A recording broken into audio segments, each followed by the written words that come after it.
안녕하십니까. 땅사업, 건물사업, 부자되고의 땅사업TV 임동성입니다. 제가 오랜만에 좀 나와봤습니다. 거의 3개월 만에 좀 나온 것 같은데, 이렇게 나오게 된 배경부터 간단하게 좀 설명을 해드리고 2023년 한번 경제전망 해보겠습니다. 저는 2022년 12월에 밤에 좀 화장실 가려다가 화장실에서 안방으로 그대로 뒤로 좀 떨어져 가지고 뇌를 크게 좀 찍어 가지고 지금도 이렇게 뒤통수를 좀 만지면 좀 욱신거리는 것 같아요. 거의 3개월이 지났는데도 한 달 가까이는 계속해서 머리가 욱신거리고 아프고, 물론 이제 병원에 갔더니 큰 뭐 이상은 없다고 해가지고 좀 넘어가긴 했는데, 제가 저 세상 갈 뻔했다라는 그런 느낌. 그래서 이게 뭐 과로사 아닌가 뭐 그런 거. 우리나라 40대 50대 과로사 많다고 하는데, 저도 이제 이게 직장인 생활했을 때 늦게까지 일 많이 하고, 또 토요일도 일요일도 나와서 일도 하기도 하고 뭐 그런 거 요즘 한국 사람들도 다 많이 하죠. 그러다가 또 저희 개인 사업 하는 건데, 개인 사업도 굉장히 저도 일을 제가 막 스스로 찾아서 많이 했었던 것 같아요. 그래서 이렇게도 해보고 저렇게도 해보고. 네. 근데 뭐 이제 유튜브 하면서 유튜브로 크게 제가 막 돈을 벌고 그러지는 않습니다. 그래서 이게 이제 제 중개업 하는데 좀 도움이 되지 않을까 이렇게 하고 있는 건데, 그래서 뭐 매일 이렇게 영상을 찍어서 올리고 했었는데, 그게 크게 도움이 될지 안 될지 모르는데, 이게 너무 나한테 과로를 해서 물론 이제 그런 여러 가지 쓰러지는 이제 원인도 이유도 있고 뭐 하겠지만은, 과로한 것도 좀 되지 않냐. 그래서 이렇게 목 뒷골 이렇게 당기는 것도 있고, 그래서 여러분들 나이 먹으면서 너무 좀 과로하지 마시라라는 말씀, 몸 건강 관리 좀 하시라는 말씀 드리겠고요. 그 바람에 제가 한 12월은 내내 쉬다시피 하고 잠깐 1시간 동안 나와서 물건 광고만 올리고 쉬고, 1월, 2월은 제 자녀들이 2명 있는데 같이 방송, 오전에는 쉬고, 제가 집안에 핸드폰을 좀 끊어놨습니다. 핸드폰에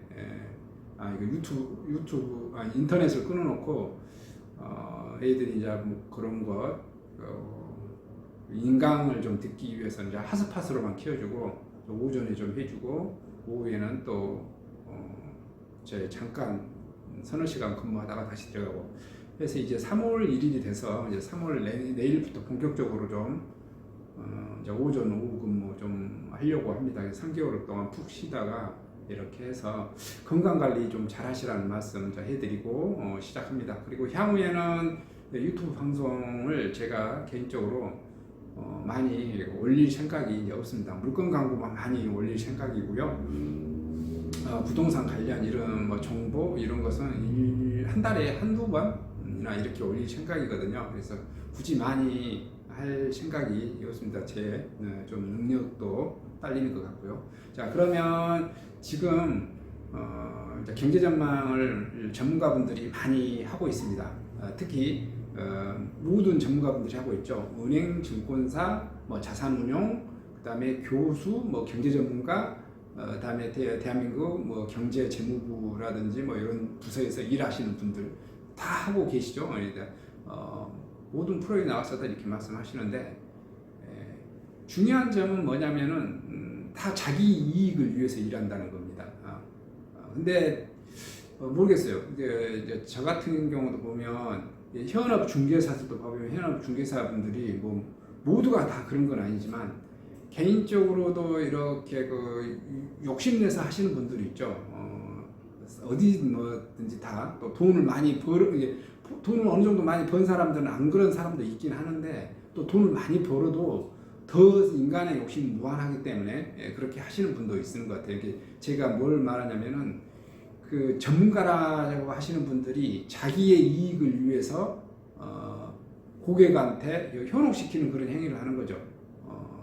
근데 그게 꼭 무슨 뭐라 할까, 이렇게 절반은 현혹하는 것도 있고 아닌 것도 있고 뭐 그렇다라는 거예요. 이게 예를 들면서 유튜브에 쉽게 말하면 우리가 많이 보는 거 3프로 타입이나 김작가 TV에도 저도 이렇게 많이 보고 막 그렇습니다. 근데 거기에 나오는 그 많은 대표분들 또 뭐 자산운용사 대표분들 이런 분도 봐보면은 그 제가 보기에는 이제 누구라고 특정하지는 않겠지만은 자신의 이익을 위해서 많이 한다라는 거죠. 예를 들어서 어떤 자산운용 대표가 나와가지고 교육을 뭐 하지 말라라는 식으로 말을 한다든지 보험을 들지 말라고 하는지 부동산을 사지 말라는 식으로 한다든지 이렇게 말씀을 하시는 것 같아요. 근데 그런 거는 제가 봤을 때 좀 아니지 않냐. 그래서 이게 주식을 많이 해야 된다. 주식을 많이 하고 당신들 모르지. 그러니까 펀드 들어라. 막 이런 식의 노골적으로 하시는 분도 있고 이게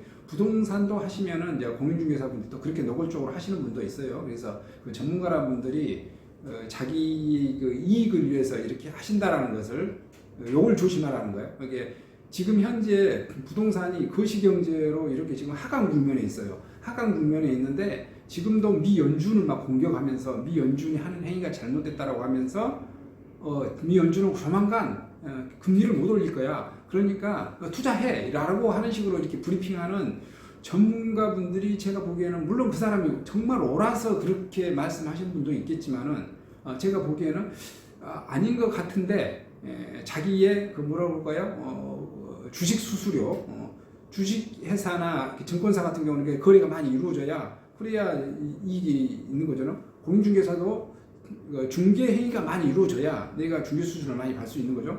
그러니까 지금 좋지도 않는데 사라 이렇게 하는 것 무슨 좀 잘못되지 않았냐 이렇게 생각됩니다. 그래서 제가 이제 공인중개사인데 저 같은 경우도 여러분들한테 핵심적으로 말씀해드리고 싶은 게 물건을 그 A급 물건을 고르라는 것도 굉장히 중요하죠. 여러분들이 중심삼각 끼고 있고 예를 들어 학교 도보로 갈 수 있고 뭐 백화점 가깝고 공원 가깝고 호수공원 있고 뭐 이런 거 다 좋아요. 근데 거시경제의 큰 흐름을 모르는 상태에서 잘못된 게 내가 그것을 대출을 일으키라든지 어떤 행위를 했었을 때 그것을 그 이자를 커버해 낼 수 있으면 괜찮습니다. 근데 그렇지 못한 사람들은 한 방에 망해버린 사람들을 많이 봤습니다. 제가 지금 나주혁신도시에서 일하고 있는데 나주혁신도시에서도 이렇게 상가 건물 하나씩 5층짜리, 8층짜리 하나씩 지어서 팔면 20억, 30억, 40억씩 남겨 먹습니다. 그 규모에 따라서. 그러면 그거 서너 개만 해봐요. 금방 100억 넘게 벌고요. 실제 그렇게 하신 분도 많아요. 근데 사람의 욕심이 또 많기 때문에 더 하려고 하죠. 그렇게 해서 실질적으로 지금 경제의 흐름이 꺾이는 순간에 작살나서 날아가서 경매로 다 한 방에 다 날아가 버린. 그래서 쫄딱 망해버린. 혁신도시 안에서도 그런 그 시행사 대표분들 꽤 있고요. 그다음에 제가 IMF 때도 그렇게 했다고 하는데요. 강주에서 많이 들어보기도 했고요. 어쨌든 그렇습니다. 그래서 거시경제를 굉장히 좀 잘 알아야 된다라고 이제 생각을 하고 지금 거시경제 흐름상 계속해서 하강 국면으로 지금 떨어지고 있어요. 그 하강 국면이 급격하게 지금 이루어지고 있는 거죠. 왜냐하면 이것은 코로나 때문에 급격하게 이루어진 거였습니다. 잘 아셔야 돼요. 코로나 때문에 모든 전 세계의 국가들이 돈을 무지막지하게 풀어댔습니다. 그렇죠? 그 다음에 그것 때문에 버블이 형성되어지고 다시 이제 이것 때문에 부동산 가격이 폭등하고 주식이 폭등하고 예를 들어서 가상자산도 폭등하고 다 같이 폭등한 거였어요. 근데 이제 그게 폭등하다 보니까 그 다음에 따라서 폭등하는 게 뭡니까? 물가도 폭등하는 거죠. 그러다 보니까 미 연준은 물가를 잡기 위해서 작년부터 금리를 아주 고금리로 그냥 막 치고 올리는 거죠. 근데 그게 올해는 이제 더 이상 못 올린다라는 식으로 그 전문가분들이 미 연준을 막 공격해요. 막 전문가분들이 막 하는 게 유튜브라든지 뭐 봐보면은 뭐 3프로 TV라든지 뭐 김작가 TV 뭐 다른 데서도 뭐 815 TV 이런 데서도 엄청나게 많이 공격을 하시더라고. 근데 제가 보기에는 그다음에 다른 또 개인 뭐 이런 유튜브에서도 미 연준이 잘못됐다 뭐 이런 식으로 말을 막 해요. 근데 제가 볼 때는 다 쓰잘데기 없는 소리인 것 같아요. 왜 그러냐면 제가 학교 다녔을 때 제가 법대를 나왔는데 중간고사 기말고사 보면은 그 소술형으로 쓰잖아요. 논문식으로 쓴단 말이에요. 근데 그 시험이 그때 물론 다수설, 소수설, 뭐 유력설, 판례 굉장히 뭐 중요하게 생각하고 학교 다닐 때는 그런 다수설이 왜냐하면 교수가 학자잖아요. 거기에 맞춰서 굉장히 막 씁니다. 그거 막 그게 더 진리인 것 같아. 근데 졸업하고 내가 실무에 직장생활 다니고 주변에 제 친구들 변호사라든지 그다음에 저도 실무 법 적용을 시키고 하면은 제일 중요한 게 뭐예요? 법률이에요. 법률의 규정이 어떻게 되어져 있냐고. 그다음에 그 법률을 어떻게 해석해서 판사가 판례를 만들어 내놨는가. 대법원 판례가 그래서 중요한 거예요. 왜냐하면 법률의 규정이 있는데 그 법률의 규정을 어떤 식으로 해석을 해놨는가. 대법원 판사가 어떻게 판결을 때렸는가가 제일 중요해요. 헌법재판소 판례, 대법원 판례 이런 게 제일 중요합니다. 마찬가지죠. 여러분들이 아무리 대한민국에서 유능한 경제학자, 유능한 그 뭐 경제관료, 그다음에 뭐 유능한 뭐라고 할까요? 증권사 뭐 대표, 은행 뭐 부지점장, 뭐 지점장 무슨 뭐 차장들 나와가지고 자기네들 경험 가지고 뭐 썰을 풀어봤자 어떻게 돼요? 미연준의 위원들이나 미연준 의장이 그렇게 하지 않고 계속해서 금리 올리면 그에 대한 효과가 계속해서 파급된다는 거예요. 아무리 뭐라 해봤자 미연준의 의장에 나와서 연설하는 것 그게 제일 중요하다고 보여지고 그 연준의 의장이 뭘 자꾸 해석하는데 그것을 다른 식으로 이렇게 하시는 분들이 있어요. 근데 그것은 제가 봤을 때 조심해야 된다는 거예요. 왜냐하면 미연준 의장은 계속해서 금리를 올리겠다 했어요. 그리고 미연준 의장은 지금 올해도 한 번 올렸죠. 0.5 올렸고 올해도 한 두 번 더 올리지 않을까 예상돼지고 그 다음에 또 올리고 그 다음에 중요한 겁니다. 그 다음에 금리를 떨어질 거냐 안 떨어뜨릴 것 같다면 그 고금리를 굉장히 길게 간다 이거죠. 미연준 의장은 계속해서 나와서 발표할 때 뭐라 하냐면은 고금리로 내가 픽스 정했어. 그러고 나서도 얼마를 지켜봐야 된다 했어요. 거의 1년 가까이를 지켜봐야 된다 했어요. 1년 가까이. 그러면은 지금도 향후에 두 번 더 올릴 거고 1년을 더 지켜보면 어떻게 할 거예요? 내년 중반기까지는 간단한 소리입니다. 그럼 내년 중반기까지 금리는 계속해서 고금리 정책이 되어질 거고 그에 따라서 대한민국 부동산 쉽지 않다. 그리고 지금 이제 뭐 자영업자라든지 그다음에 직장인들 뭐 이렇게 힘들어서 지금 윤석열 정부가 뭐 이렇게 지금 은행들 성과급에서 때리고 뭐 하니까 일시적으로 금리를 떨어뜨리긴 하겠죠. 예금금리도 떨어뜨리고 대출금리도 떨어뜨리고 근데 그게 도로 뭐냐면은 길지 못할 것이다. 저는 진짜 그렇게 보거든요. 왜냐하면 미 연준이 금리를 계속해서 올리고 있고 한국도 거기에 맞춰서 금리를 기준금리를 올릴 수밖에 없는 구조란 말이에요. 안 그러면 대한민국이 어떻게 돼요? 환율 때문에 다시 물가가 더 튀어오를 수밖에 없어요. 근데 원래 뭐 독립됐다고 하지만은 한국은행은 독립됐다고 하지만은 어떻게 돼요? 한국은행장의 인사권은 누가 가지고 있어요? 재무부 장관이 가지고 있고요. 실제 대통령이 가지고 있어요. 그래서 말은 나와서 독립적이라고 이렇게 뭐 큰 소리 치지만 어떻게 돼요? 인사평가라든지 그런 거에 의해서 되어질 수밖에 없습니다. 그래서 중앙정부 특히 대통령 발언이라든지 지금 대통령이 계속해서 때리고 있죠. 근데 이거는 뭐 윤석열이만 그런 게 아니라 전 세계 모든 행정부의 최고 수장은 이렇게 투표에 의해서 인기에 의해서 하기 때문에 그러한 행위를 계속해서 할 수밖에 없어요. 그나마 독재 국가는 그 한국 은행 중앙은행장들을 아주 노골적으로 이렇게 지시를 하는 거고 그래도 좀 민주화된 국가는 이 인사권으로 간접적으로 좀 이렇게 압박을 좀 넣는 건데 거기서 좀 대심 있고 이런 은행장들을 좀 버텨내기도 하고 이렇게 좀 하고 뭐 그러는 겁니다. 그래서 지금도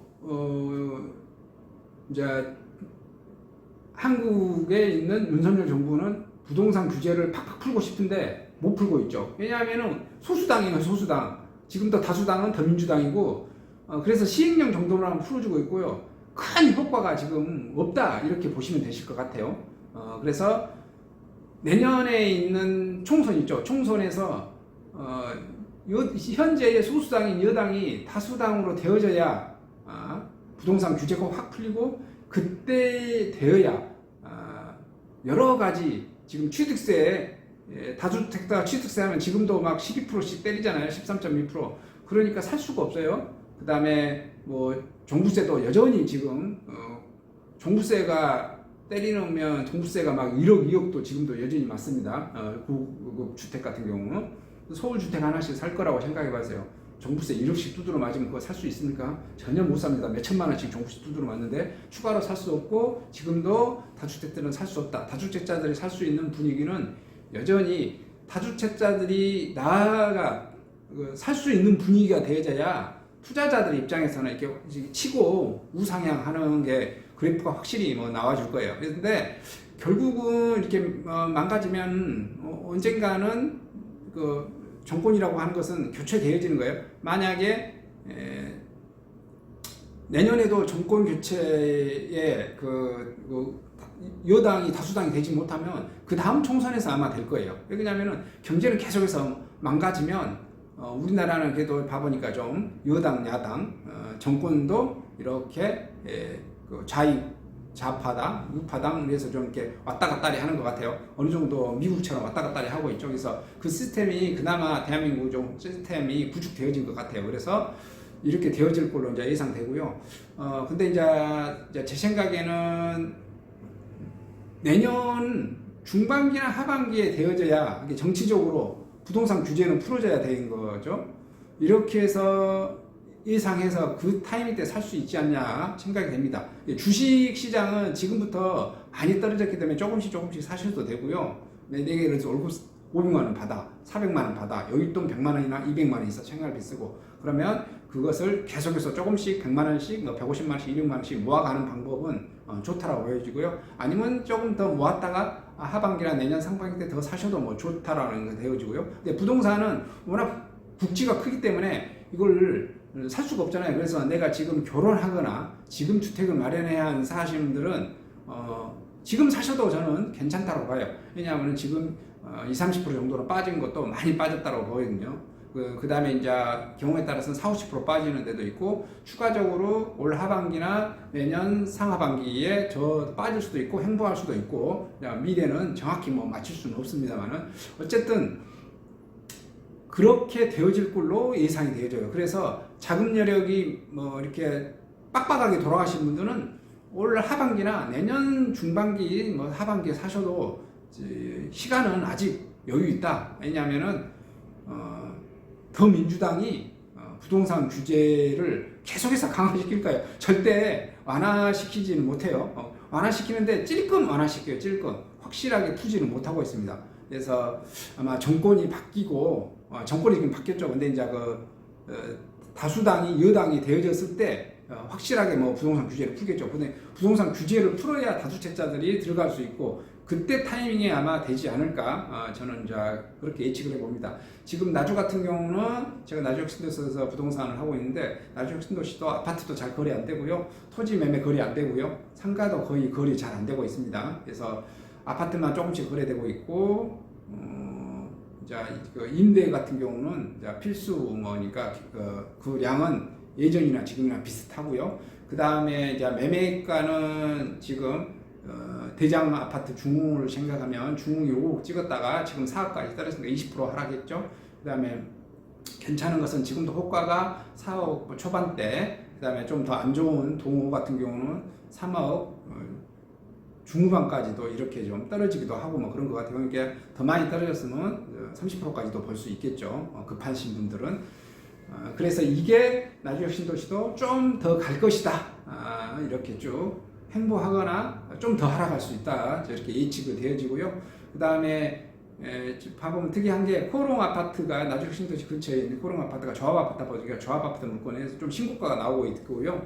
그 다음에 이제 나주에서 아주 시 아파트 분양권 아파트로 괜찮은 게 자이 아파트죠. 자이 아파트가 지금 여전히 괜찮으신 건 제일 앞동 같은 경우 동호가 좋은 경우 프리미엄이 좀 먹고 뭐 중간동이나 뭐 급하신 분들은 마이너스 1000, 마이너스 2000까지 마이너스 2000은 딱 한 건 나와줬었던 것 같아요. 근데 이제 또 한 건 가지고 모든 것은 말할 수는 없는 거고, 어쨌든 지금 자, 이런 상황이다. 그래서 핵심 내용이 지금 내가 결혼하거나 뭘 실거주 하실 분들은 20-30% 빠진 이 시점에 사셔도 되고, 자금 여력이 안 되신 분들은 올 하반기나 더 기다렸다가 내년 상하반기, 하반기까지도 이렇게 해서 주택 마련을 하시면 괜찮지 않을까 이렇게 생각되어집니다. 금리는 지금 일시적으로 대통령이 쪼아가지고 떨어뜨리긴 한데 도로 시장 경제에 의해서 저는 반등해서 다시 오를 걸로 봐집니다. 이상 간단하게 전망한 소식을 마치도록 하겠습니다. 감사합니다.